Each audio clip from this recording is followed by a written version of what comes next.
Welcome to the Football Friends podcast. It's your boy Gage, and I'm joined by the full gang this time. Paddy and Ash, how you doing? Doing great. I was really waiting on Ash to go first there. Maybe he is. Uh, that's the problem. I was coming in first, coming in hot, so I just stopped. Yeah. You know, hesitate. He who hesitates is lost. Yeah, he who I hit. was coming in hot. I was coming in hot, and then I decided, oh shit, I'm doing this as well. Aw. All right. Enough preamble. Let's start the football ramble. Oh, And that's Saucy. already enough shout, right? that's something else. Shout out. Copyright, Shout out so they shout us out. You know, help the little guy. Definitely how that will work. Yeah, because we really need to grow their pod, eh? Yeah. All right, so where do you want to start? I suppose we could start with the FA Cup. I suppose that's The Football Association Paparama, please. So I will just start by saying, I was skeptical because, someone has to take the opposite position. Thanks. And I was proved wrong. And how does that make you feel? Me, that's to me. Yeah, it makes me feel great because my team fucking won, mate. Yeah, 2 in the bank. Yeah, 2 out of 4. Which is definitely how we've got to look at it. The game again another 0-0 against Chelsea. We've had 4.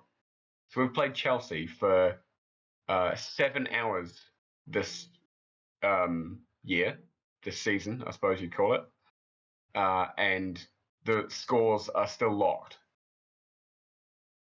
Yeah. I think that's quite outstanding.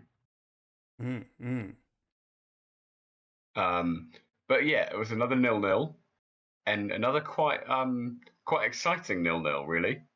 But not quite to the pulsating standards of the League Cup final.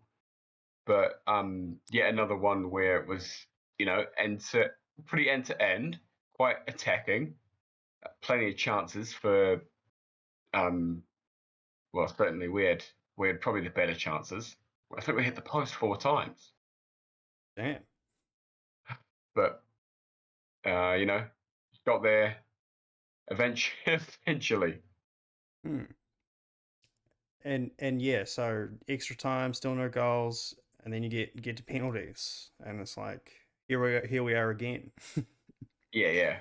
It's deja vu all over again. Obviously, before we talk about the shootout itself, I wanted to. I don't know if you'd seen that Liverpool I think it was since the League Cup final or since one of the League Cup penalty shootouts, might have been the one against Leicester. Klopp and his coaches have been working with a company called Neuro 11. They're football neuroscientists, basically. Oh yeah. Okay. And they work with Klopp and his team, and some of the things you saw from the way Klopp handled himself, and particularly Alison Becker handled himself during the shootout, was kind of came down from them. So comparison to, do you have an example? What do you mean by example? So Klopp, when he as soon as the final whistle goes, 120 minutes, he's got his paper out and he's written a bunch of stuff on it, and he's gotten everyone in a circle, and he's going, okay, cool. Milner, Firmino, Thiago, you're taking penalties. That's the way it is. So, and then he gives his his Jurgen Klopp rousing speech, and everyone claps, and they all go and stand at the halfway line. By that time, Tuchel hasn't even started talking to his players. So after that, Henderson and Aspelli go and do the coin toss and stuff. But Klopp is just snap bang into it, and for I don't know, for some reason that's psychologically a good thing. Tuchel isn't even ready. He steps into the middle of the circle and he's still writing down players' names. Yep.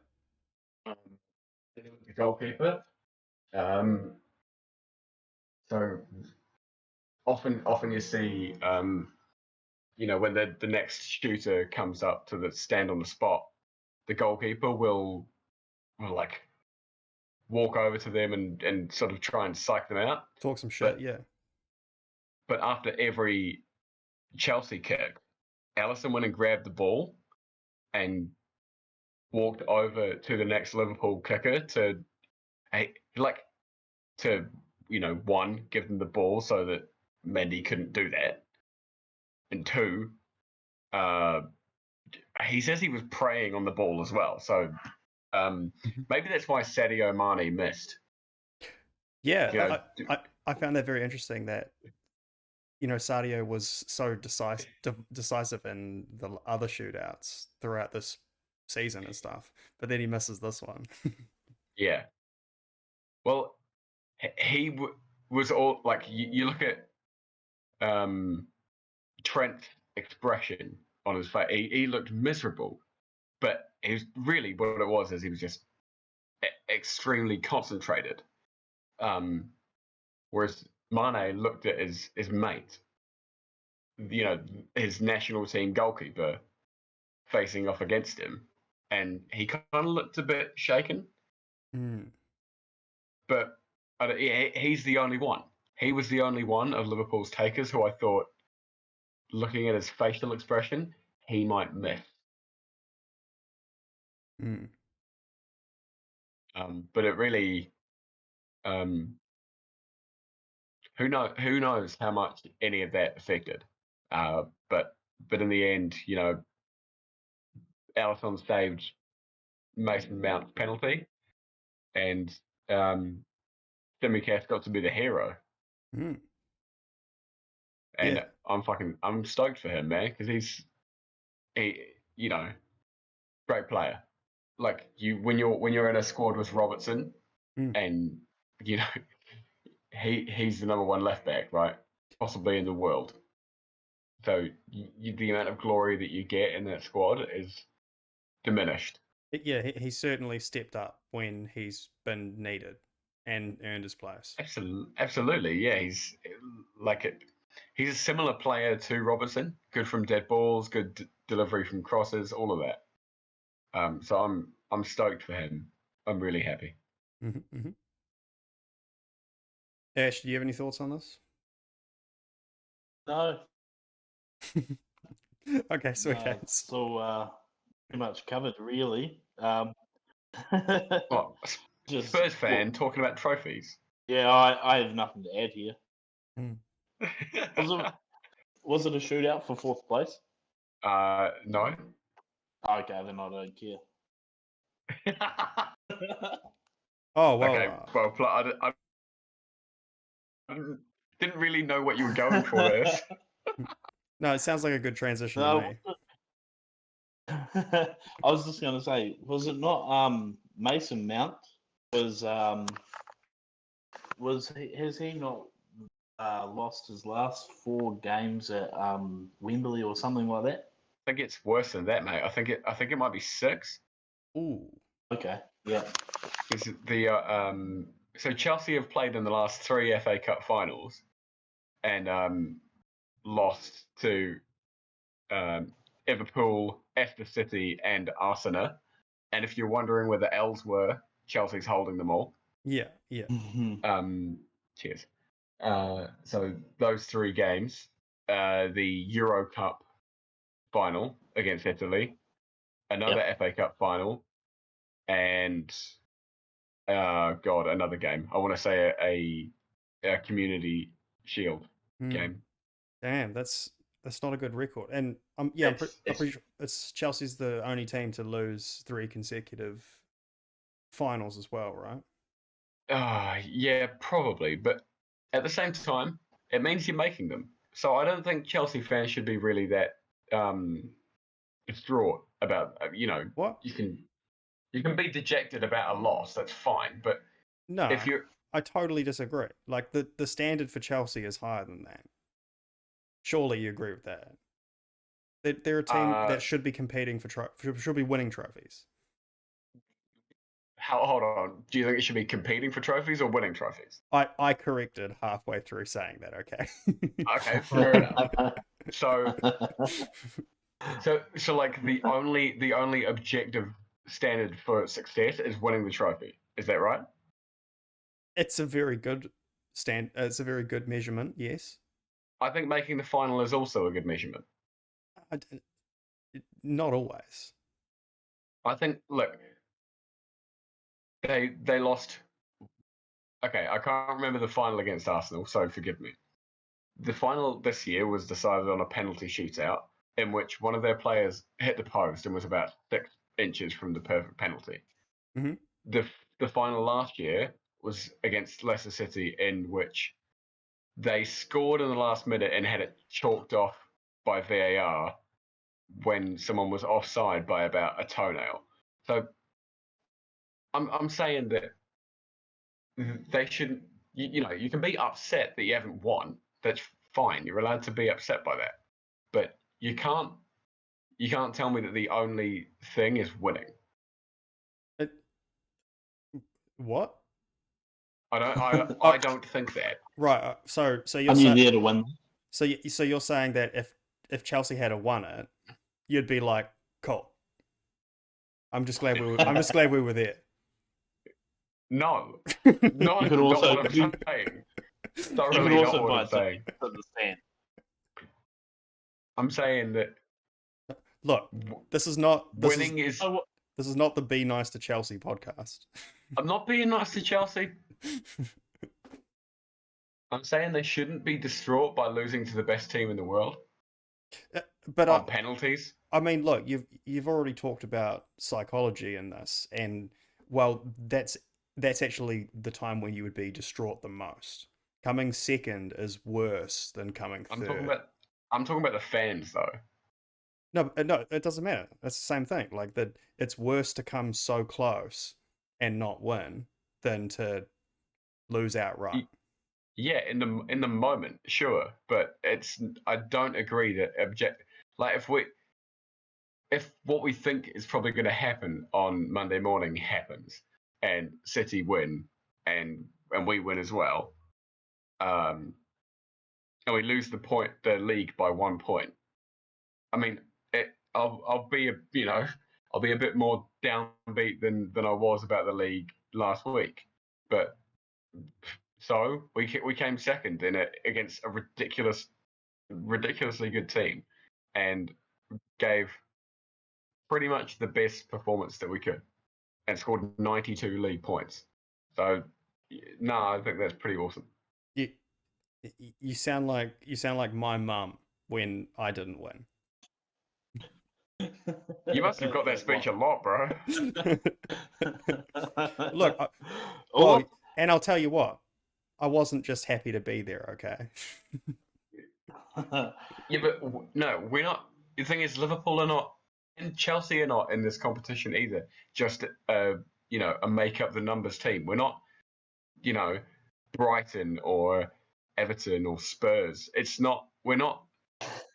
Yeah, thanks. We're not like making up the numbers in this situation. We're pushing, the champions of England and possibly the best coach in the world to the very edge, and that's exactly what Tuchel and Chelsea and their fans have to think of the FA Cup.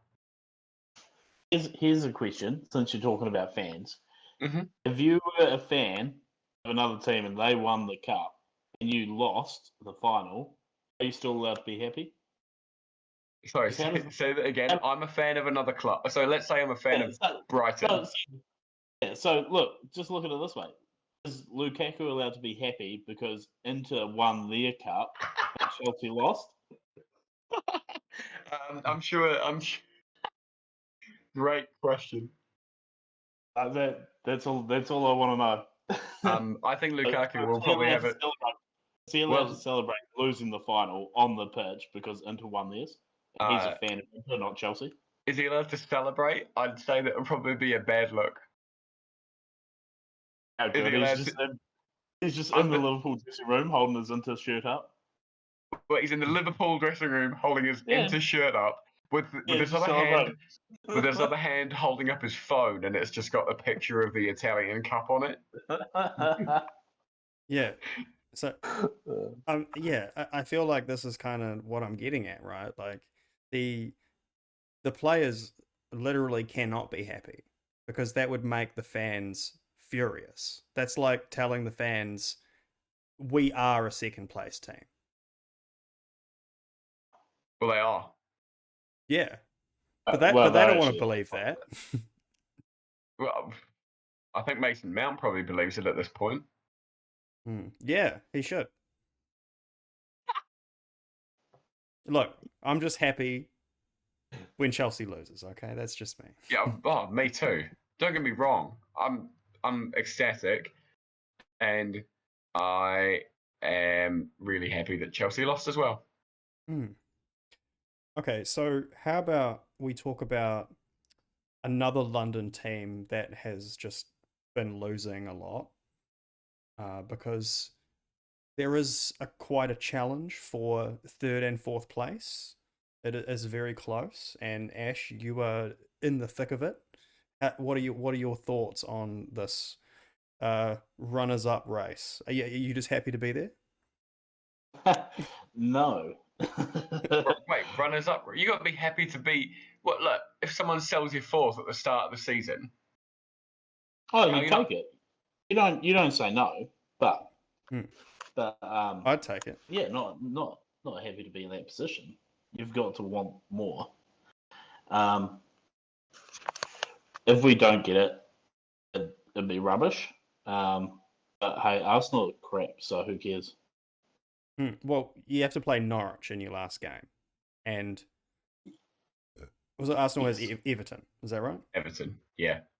So realistically, Spurs just need a draw because their goal difference is, I think it's 20 something, and Arsenal's is about 9. So unless Arsenal win like 16-0,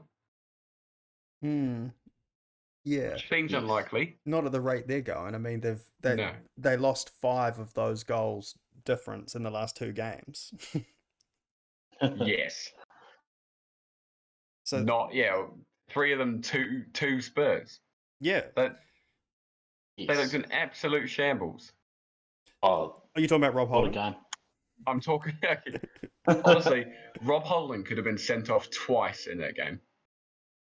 Yeah, definitely. Literally assaulted Son 4 times. The one that he got his second yellow for, he could have got a straight red for that. He elbowed him square in the face. Yeah. And was like, what'd I do? A remarkable foul.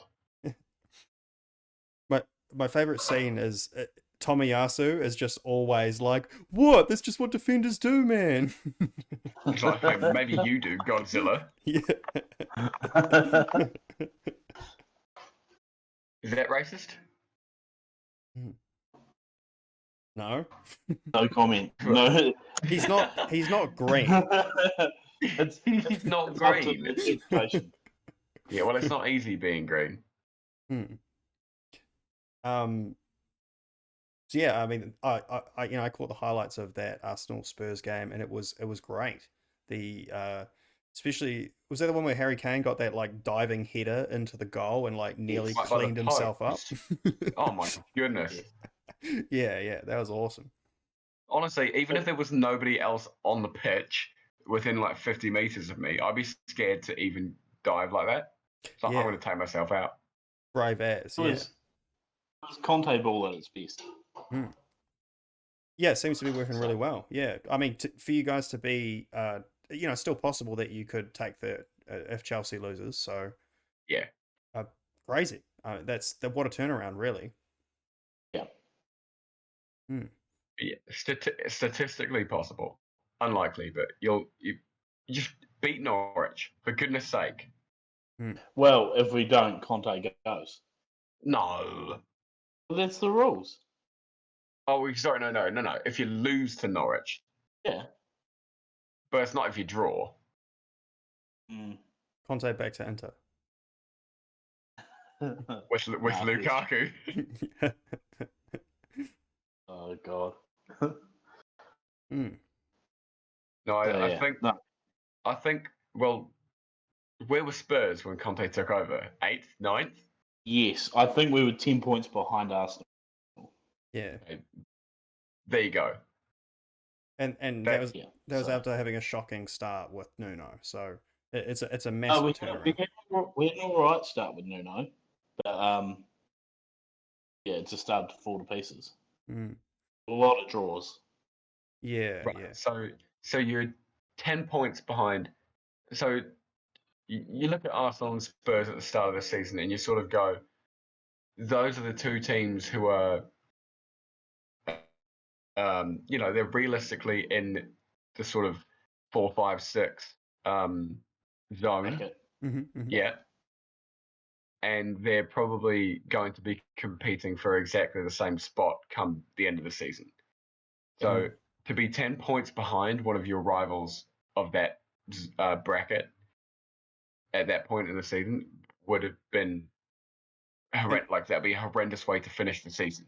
Yeah, well, and to be fair too, at that time, Arsenal were also not doing well. They had a really poor start too. Like, they lost to Brentford and so on. They were really struggling right at the start. Yeah. And so that 10 points was even more so because they were both doing shit. So it's a massive turnaround. I mean, to be fair, Arteta turned it around pretty well in the middle of the season. And in a way, it's kind of been unlucky in the last few results, really. I think Arteta actually still deserves a lot of credit. He's a good coach, man. At the start I was skeptical, but I've eaten many words this season. So many humble pies. Yeah. Okie dokie.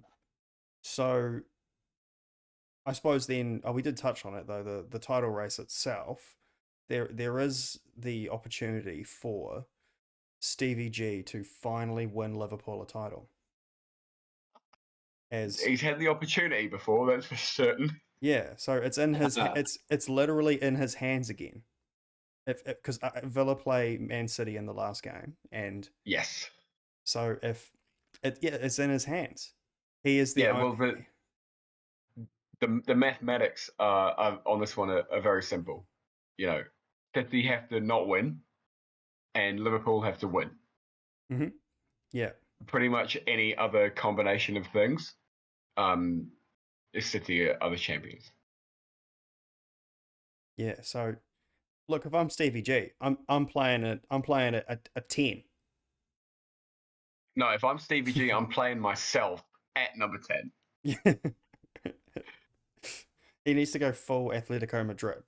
Oh, no, I've seen him play for the Liverpool Legends like 2 months ago. He's still decent. Yeah. Is that what you do? Do you just put two massive walls of 5 up and just go, you're not playing through us? If I'm Stevie G, I'm like, man, fuck Villa. Like, this is about Liverpool.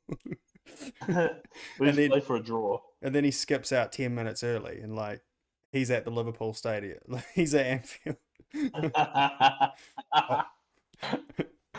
You'd have to leave a lot more than 10 minutes early. Yeah, whatever. I don't care about British geography. Obviously.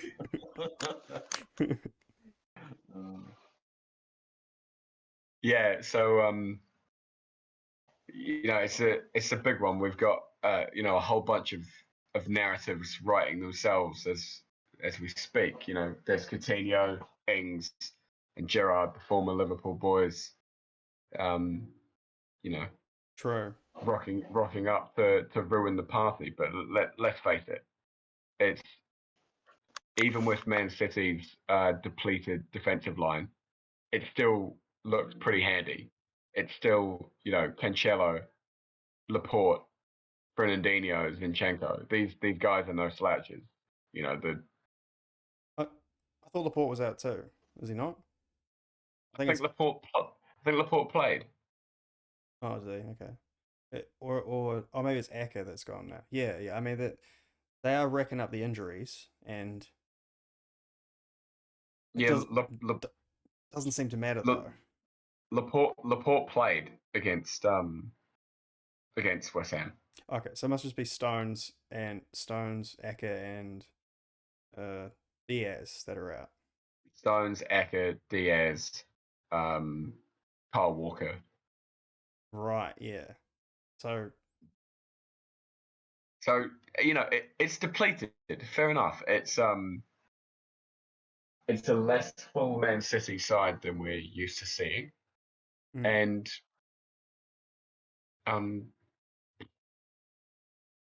who knows? Well, they'll just have to outscore, which they're very capable of doing. Yeah, I think.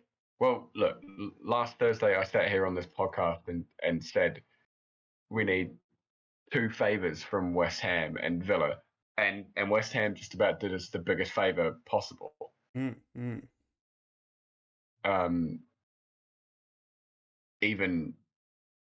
But let's face it, even if they'd won, City would be on 1 less point and 1 less goal, so we'd still need the same equation. We'd still need to beat Wolves by more than 6 goals than what City beat Villa by. Yeah. Right. Okay. So. But effectively, it's the same thing. I can't, as a Liverpool fan, I can't be any more stoked. We've won 2 trophies. We got to beat Chelsea on the way to both of them. We beat City in one of them. And in the league, we're taking it to the last day. We have a chance. In the Champions League, we're in the final. We have a chance. If we go and get beat by Madrid, that happens. Real Madrid. Just happy to be there. Yeah, gotcha.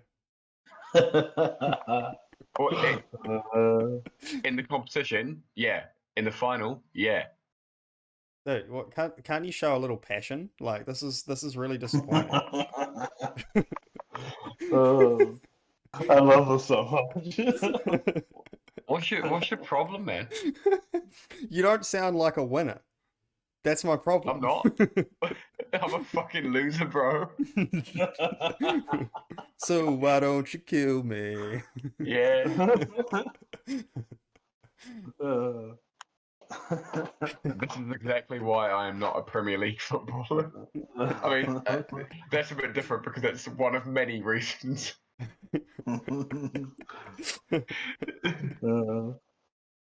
Oh. All right. Well, I suppose I haven't really had a lot to talk about. Well, we've only had one podcast since we came back anyway. I didn't have anything to talk about last week, but this is like our most crucial match coming up. With that West Ham getting that draw, they are hot on our tail, and if they win and we lose, well, we will drop out of Europa League because they will beat us on goal difference. Well, they're on 56. Oh, sorry, you guys 58. Points. So if you guys need to win. Oh yeah, I see. Sorry, yeah, my mistake. I forgot that. The draw added 1 point, so we have to win, and it doesn't matter. It's just we have to win. We have to beat Crystal Palace, and see that's a tough one. Not going to happen. I agree. I don't know. I think you'll draw. I think you will draw. Well, if that happens, we have to pray that West Ham draws too. So that's that's what it is. If we draw and they win, they'll beat us on goal difference. Jump you on goal difference. Yeah, because our goal difference is 1. That's piss poor. It's pretty bad. Yeah. That's piss weak. and there's 11, so that's pretty good. And I'm just looking. What was our last result against Crystal Palace? I actually have a feeling it was a draw or something. So, oh no, okay, we won 1-0. That was last time we won 1-0, and that was at home. That's how you got that one goal from the god Fred. The god. Oh, when you said the god, Phil Jones. No, the other one. But there's so many in United's squad. Who could you be talking about? Assisted by some guy I've never heard of. You guys know this guy? Mason Greenwood? Never heard of him. I didn't mention him this time. It is not on me. Yeah, so look, it's tough. How good could your season be if you had him in your side? Honestly, really good point. Marcus Rashford's been having a terrible time, and if we had Greenwood in there instead of him, things could have been a little bit different. Maybe we wouldn't have seen the emergence of Elanga like we have, but not ideal. So maybe you should organise a swap deal with Manchester Prison. Yeah. Surely there's some footballer in prison by now, right? He'll just be happy to be there. Yeah. Don't worry about him. Just happy to sit in the stands. Look, no, Greenwood. Yeah, that's what I'm saying. Yeah. I'm just happy not to be on death row by now, mate. Got to be honest with you. So, from what I understand, Ten Hag has started at Man U, but for the last game, it's still going to be Rangnick in charge. So we might see Ten Hag in the stands or something like that. He'll be happy to be there. Oh yeah, yeah. I hope so. Yeah. Apparently, he's cut his holiday short or off completely to go and sort shit. Which, if there's a team that needs it. Yeah, he's well aware that it's a big job. He did say something in an interview about he had an offer from like a bigger club, a bigger club's the wrong word actually, but like a club in a better position at the moment. It must have been like Juventus or something. I can't really think of West Ham. PSG. Oh, it could be PSG, but yeah. So he said he wants a challenge, and that's good. We need that I like that. And the good thing is that he seems to be attracting there's a lot of players from that Ajax team that would be very happy to play with him again, and that is a very good side. So I've since we last spoke, I'm not sure about this Frankie de Jong deal now. It actually seems like it may not happen. I don't know if they obviously they have big financial problems at Barcelona, but maybe they can get rid of other people instead of him. He would much rather prefer to stay, but I think he still might leave, but it's possible he might go to he might go to City as well. I did see that, yeah. So I hope not, but the latest I have seen now is that we're linked with this young guy, Jurriën Timber. So great name. Yeah, and we'll get him pretty cheap. That's pretty cool. He's a young guy, good defender, so I like that. We need some young players coming through. And of course the other one we're trying to get is Anthony, but that's going to be an expensive deal for sure. He's five-star skills. Yeah, maybe it'll be a difficult one to get across the line, but I just mean expensive. Yeah, that's what I mean. I think that's the type of profile of player you need to be looking at, really. Yeah, because there may be as many as 11 players leaving, so that's insane. Like I don't care if they are all completely useless. That's utterly some of them are youth guys, like, and we're talking like Lee Grant, Dean Henderson, Phil Jones, Pereira, all these guys that are on loan and stuff too, and then Cavani, Matic, Lingard. Yeah, Lingard. So yeah, it's a lot, but it's probably, to be honest, it's probably what's needed. That's what people have sort of been complaining about for a long time, is that there's too much dead wood in the club. I think even a lot of it isn't that dead. Like, Pogba's still definitely useful. I think even Lingard is useful. Cavani even useful. But there's lots of players there, and the managers sort of don't know how to use them, or can't get the best out of them. Sort of. I sort of agree, but the problem was Cavani couldn't play 90 minutes. Lingard was good. I mean, he was happy to sit on the bench and fill in, and he was getting a bit more game time towards the end, but he's only ever going to be a bench player. And then Pogba, it's just the only man time. who's ever got 100% out of Paul Pogba is Didier Deschamps. You mean at Juventus? Well, look, but the no, thing at France. Oh yeah, sure.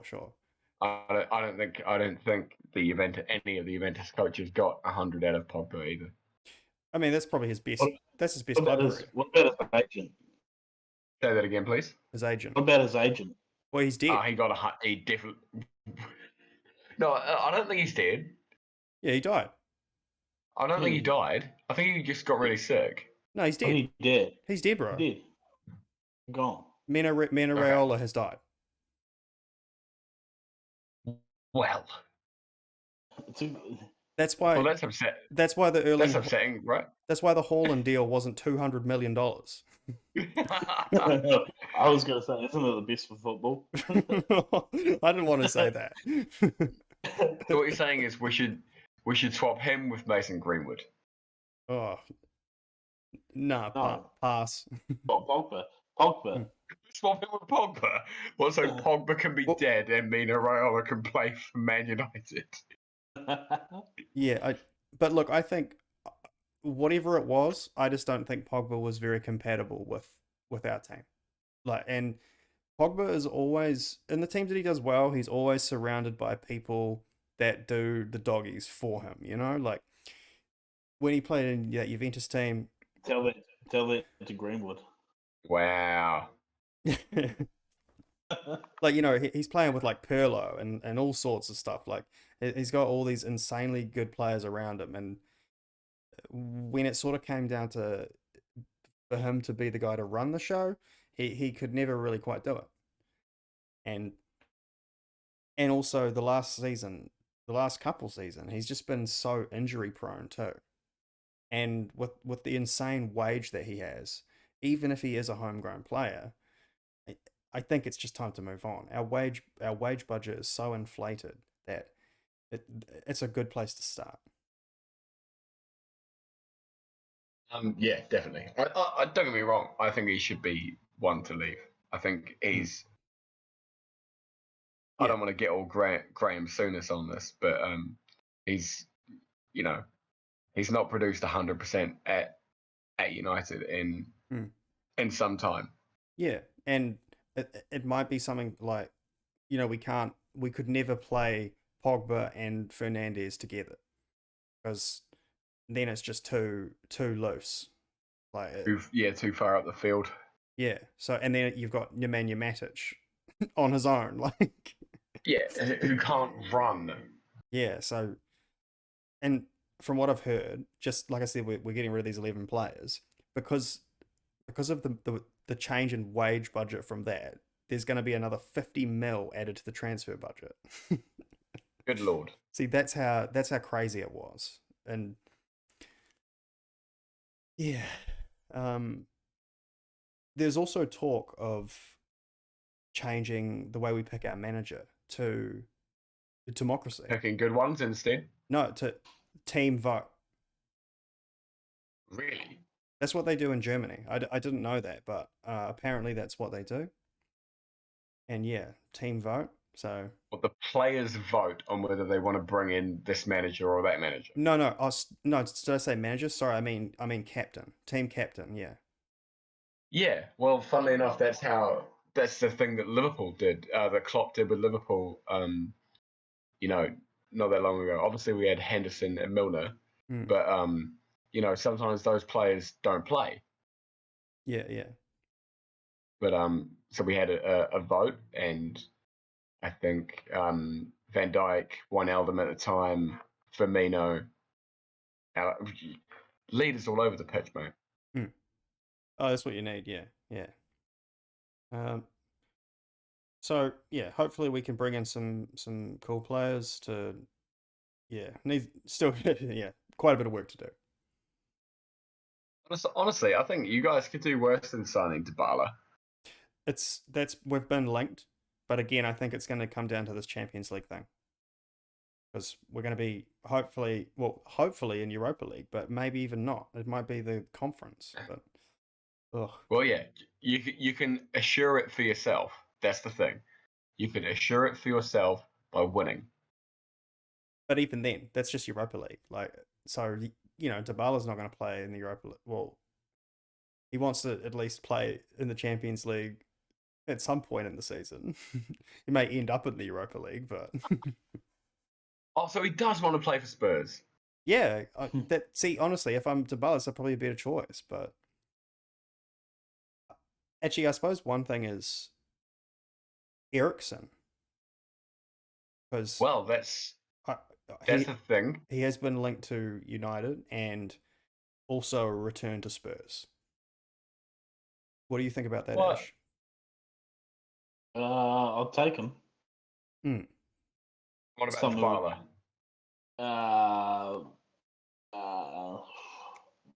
Why are you hesitating? Don't know.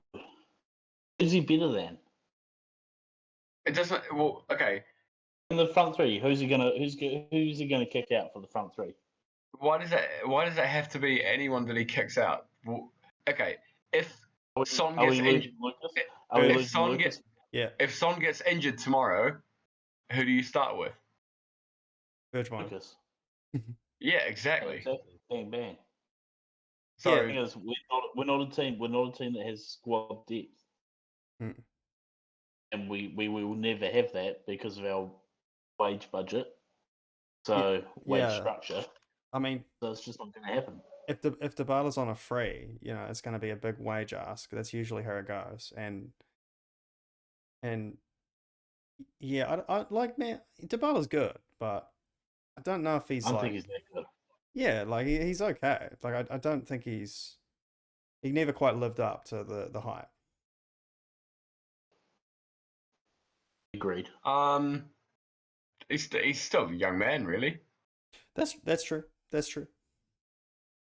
I think he's still been obviously a really good player. Not a fantastic player, but a really good player in, the best team in Italy. Yeah. He's played in the Champions League final. He's played in multiple cup finals. He's obviously a great player. Now he's got to go and prove that he's a world-class player somewhere else. Yeah, we'll see. I don't know. What I did see though was in their last home game, Vlahovic scored a very good goal, and then he, in honor of Paulo, he did Dybala's celebration for him. For him. And then Dybala basically tackled him to the ground and kissed him on the face. That was pretty cute. Yeah, I mean that's beautiful. And then football just brings people together. Yeah, and then after that, the most unbelievable thing happened ever, and Morata scored one of the most insane screamers I've ever seen. It was unfucking real. How far? Oh, outside the box. Yeah, it was a good distance. Kicks the shit out of it, posting it. Like, it was nuts. Yeah. Speaking of kicking the shit out of it, there was another penalty shootout this morning. Yes, true. Shall we hunt that down piece by piece? Yeah. So Europa League final this morning, where we had uh, the Rangers taking on the Hot Dogs, and yeah, Yeah, Rangers versus yeah. Frankfurt. Glasgow hot dogs. Yeah. Um,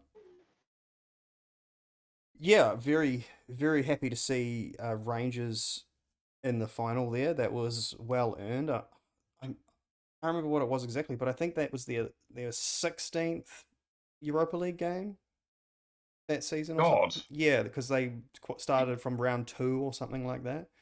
Yeah, they started in the qualifiers. I knew that, but Yeah, goodness me. so they played 16 games or something, which is pretty insane, and it literally went right up to the wire. Yeah, well, again, another 2 hour final and a Mm. penalty shootout. But I suppose What did you? they almost threw it away within the first 4 minutes when Lundstrom went full Sadio Mane and sliced see, open Rhoda's head. honestly, I think the picture you posted in the group chat, where it's the still just before he makes contact with his head. Yeah. Obviously, you hear that kind of thing and you see that picture and you go, he made contact with his head. Mm. Of course, it's a red card. But you see it in full motion. Rhoda dips his head by quite a bit. I mean, Rhoda's like 6'5", so so him dipping his head is still 6 feet in the air.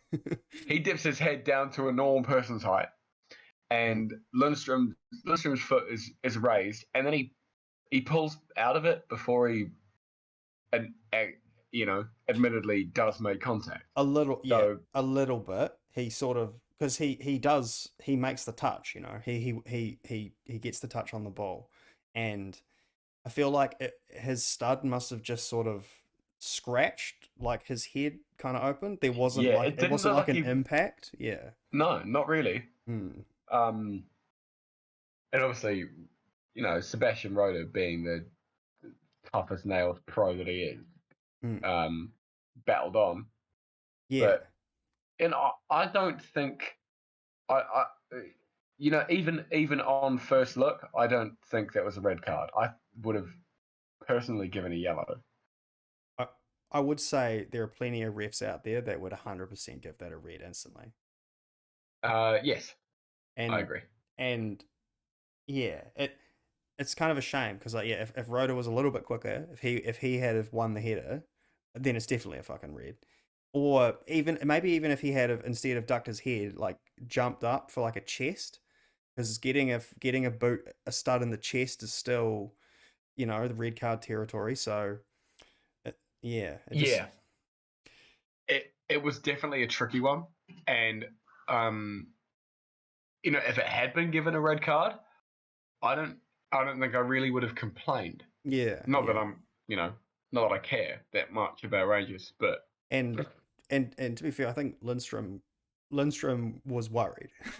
I think he was thinking he was going off, like pacing around and all sorts. But then, God, imagine getting to a final and 4 minutes in, you shit the bed like that. Yeah. Well, you Amber turd the bed. Yes. God. Enough that. That's a shitstorm of a different type. It's one beating you don't want to take.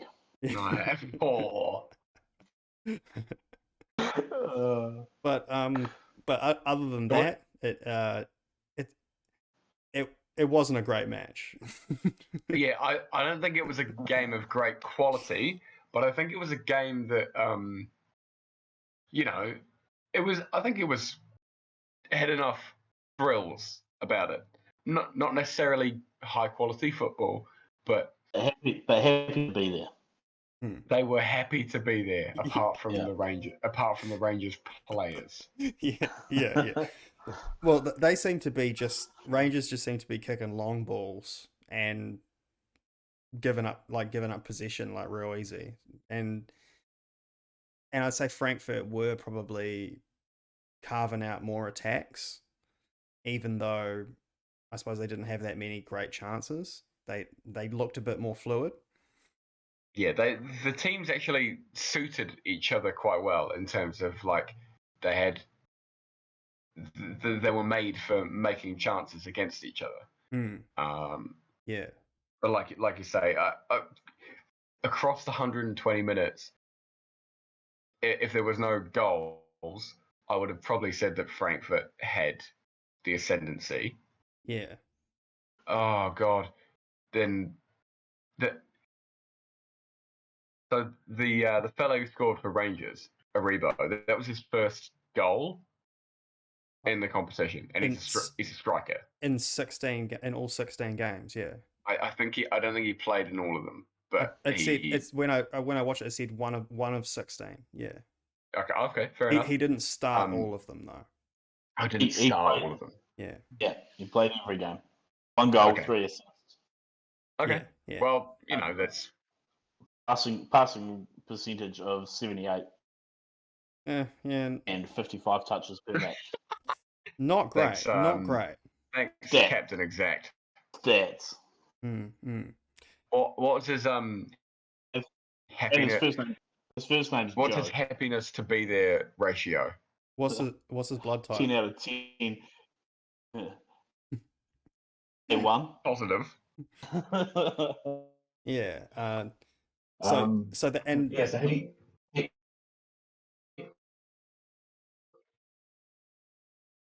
He scored after a particular error from a defender. The defender, and they both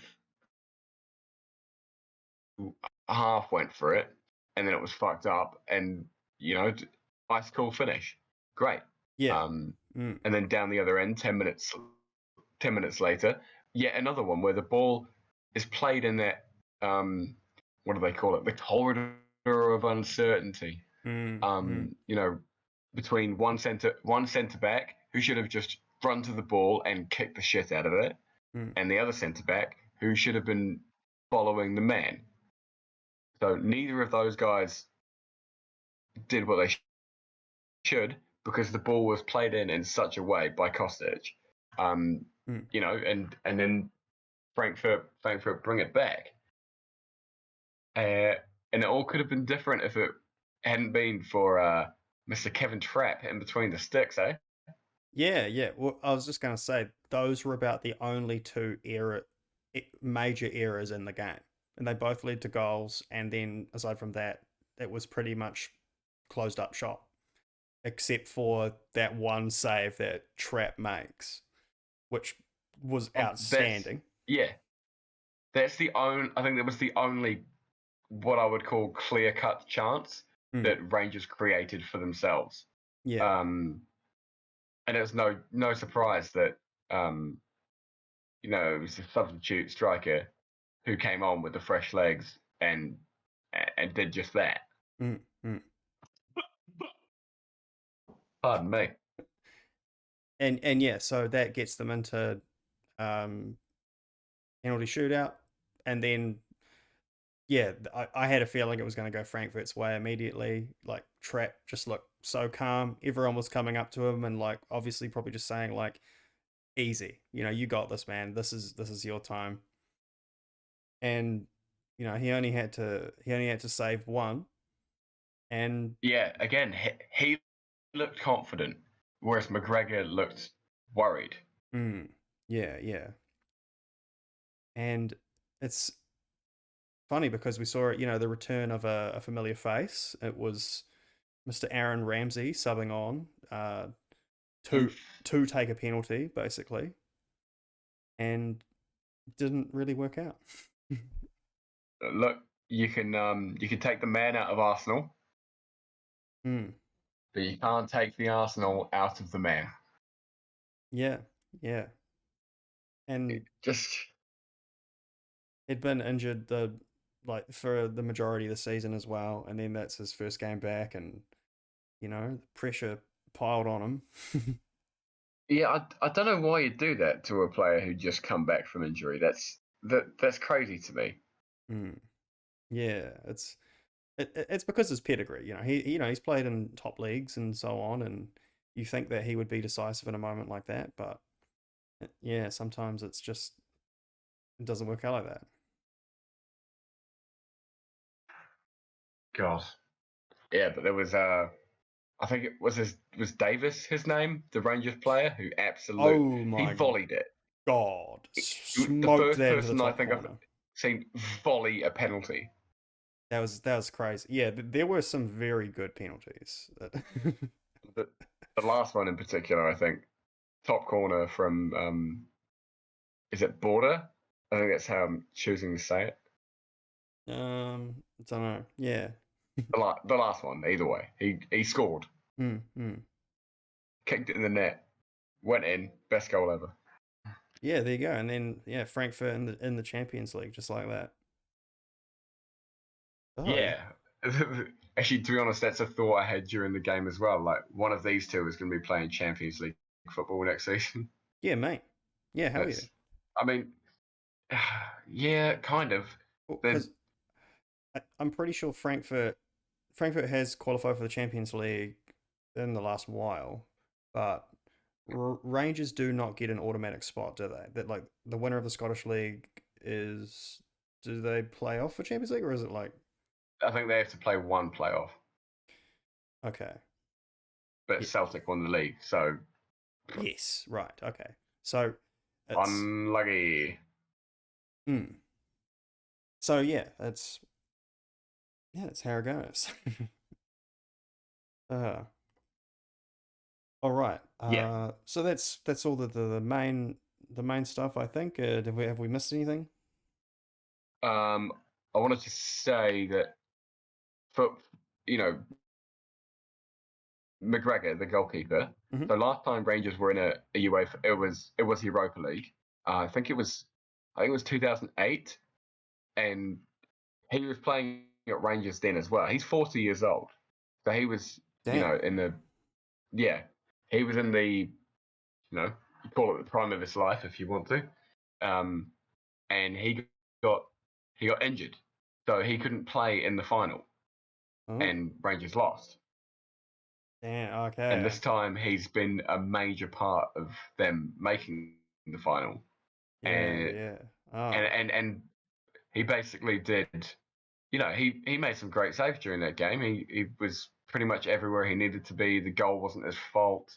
The penalties, he couldn't touch them really, most of them. And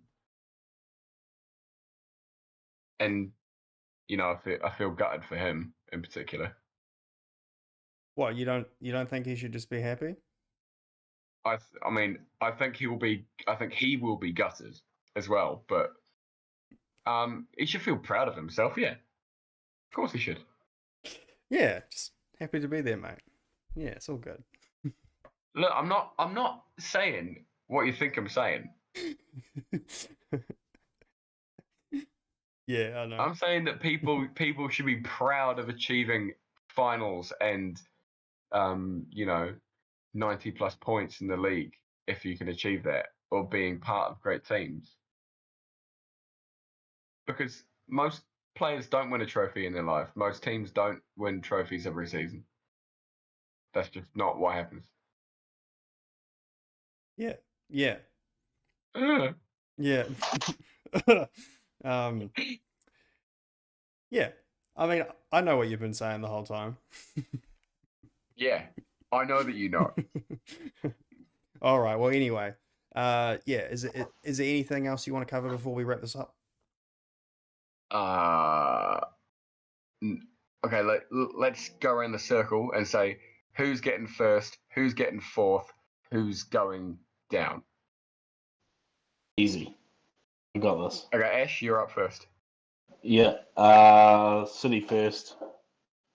What was it? Who's getting fourth? Mm-hmm. Well, third and fourth. Yeah, third and fourth, I suppose. Champions League. Who's getting Champions League? Yeah. Well, it'll be us and Chelsea. Mm-hmm. Yep. Yep. Chelsea can't drop it. And who's getting relegated? Yeah. Leeds. Oh. And also West Ham to go above United. Oh, come on. Oh, standard. Yeah. Believe that. Okay. That. I reckon it's a 1-1 for United and Palace with West Ham to win and go ahead. And also, if you have noticed that the last round of matches, every game has something riding on it. Yeah, I know. Wow. It's actually awesome. Every single game. Surely that can't be true. Every single one. Literally every single game. 100% every single one. I think Brentford's safe, mate. Well, it's us and Norwich. So that's top something. 4. Arsenal, Everton. Yep. City, Villa. Liverpool, Wolves. Oh, sorry, I was wrong. There's a Leicester, Southampton. That means nothing. Yeah. That's it. That's the only one. 9 out of 10 ain't bad. Brentford and Leeds. West Ham, Brighton. Burnley, Newcastle. Chelsea, Watford. That kind of means nothing. I guess playoff for 4th. So. Well, if Chelsea lose, though, it's guaranteed. Guaranteed third is guaranteed third. Yeah. Yeah. But yeah, it's literally just Leicester and Southampton. Okay, and so Leeds play Brentford, right? So if you're saying, well, because Burnley's got to play Newcastle, and that could both lose. Yeah, it's Burnley also have to play Villa in the midweek, and Villa might be resting a bunch of their players to do one over on Man City. Yeah, that's what I'll be doing. True. And because so Everton have 2 games to go as well. So yeah, it's not. Yeah, it's not over. Yeah, but even then, Everton play who are they playing? Arsenal. So there's still something rides on that, no matter what. They play anyway. So they play Arsenal and Brent. Yeah, Arsenal and Crystal Palace. Everton play. So Palace, yeah. Okay, so I'll go next then. I would say I'm probably going to say it'll go Man City then Liverpool because I think you'll both win. Yeah. It's something 1 point. Chelsea will probably win, and I think Spurs are going to win too, and so it doesn't really matter what Arsenal do. So yeah, Man City, Liverpool, Chelsea, Spurs. I'm just praying that this is the one time that we can actually motivate this fucking squad and win a game. And if not, West Ham play Brighton, and they're a tough Brighton are at home, so that's kind of tough. Brighton could take 9th if they win this game. So, a much coveted spot. Oh, actually, they could even go 8th if Wolves, because Liverpool's playing Wolves, right? So their goal difference will go down, and so Brighton could actually end up in 8th if it all goes well. So they've got something to play for as well. So I'm hoping Manchester United in the Europa League, West Ham in the Conference League, and I think Leeds are going to get relegated too. I think Burnley will claw a point, and then it'll come down to goal difference because Burnley have a goal difference of 18 and Leeds have a goal difference of 38. Yeah, not good. I'm sorry, but it would make sense because then the 3 relegated teams have all conceded over 70 goals. That's terrible. That's so bad. So Burnley and Everton to scrape it out just. Yeah. Okay. Well, I'll take my turn then. And to be honest, we're sounding a bit similar, aren't we here? So I'm going to have to buck the trend. 4th, Tottenham. 3rd, Chelsea. 2nd, Manchester City. 1st, Liverpool. West Ham will win. Man United will draw. They'll swap places. And like Gay said, Burnley will fuck a draw, and Leeds will lose. So, those 2 will swap places, and Leeds will be relegated. Yeah. It's looking about. Yeah, surely. That's that's what I'm going to go with, but we'll see. Yeah. Okay. All right. I think that's about it then. No more closing thoughts. Happy there? Nah. Yeah, that's about it. My computer's starting to do a shit anyway. So. All right. But, well, very, very much not happy to be there. Yeah. Thanks for tuning into the Football Friends podcast for another week. Like and subscribe and tell your friends. And yeah, we'll see you next time. And we're all really happy to be here. Cheers, guys. Ciao.